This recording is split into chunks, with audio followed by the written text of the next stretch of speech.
नमस्कार मंडळी, मी doctor Suryavanshi, Sadhguru Austro and वास्तू मार्गदर्शन या यूट्यूब चॅनलमध्ये आपल्या सर्वांचं सहर्ष स्वागत करतो. आपण प्रत्येक राशीचं घातचक्र बघत आहोत. आज आपण बघणार आहोत मिथुन राशीचं घातचक्र.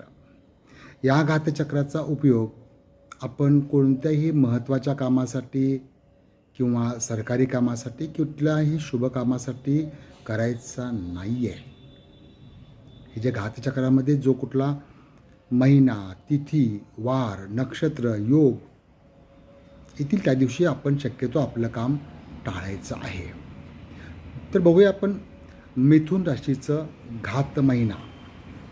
मिथुन राशीच्या व्यक्तींनी सहसा आषाढ महिन्यामध्ये कोणतंही महत्त्वाचं काम करू नये. त्याचबरोबर 2, 7 आणि 12 म्हणजेच द्वितीया, सप्तमी आणि द्वादशी या तिथींचा देखील त्यांनी वापर करायला हरकत नाही आहे.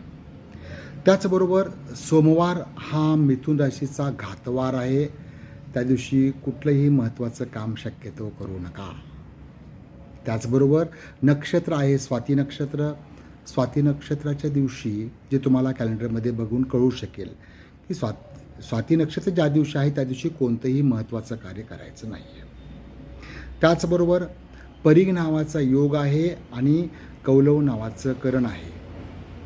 तर या महिना, तिथी, वार, नक्षत्र, योग आणि करण याचा उपयोग शक्य तेवढा आपण आपल्या जीवनामध्ये केलात तर येणाऱ्या संकटांना आपण जितकं टाळता येईल तेवढं टाळण्याचा प्रयत्न तरी करतो. ओके. नमस्कार. सर्वांना हार्दिक शुभेच्छा. खूप खूप धन्यवाद. जर आपणाला हा व्हिडिओ किंवा अशा प्रकारची माहिती आवडत असेल नक्कीच लाईक करा, शेअर करा आणि सबस्क्राईब करायला विसरू नका. कारण हे चॅनल फक्त माझं नाही आहे, आपणा सर्वांचं आहे. ओके. बेस्ट लक.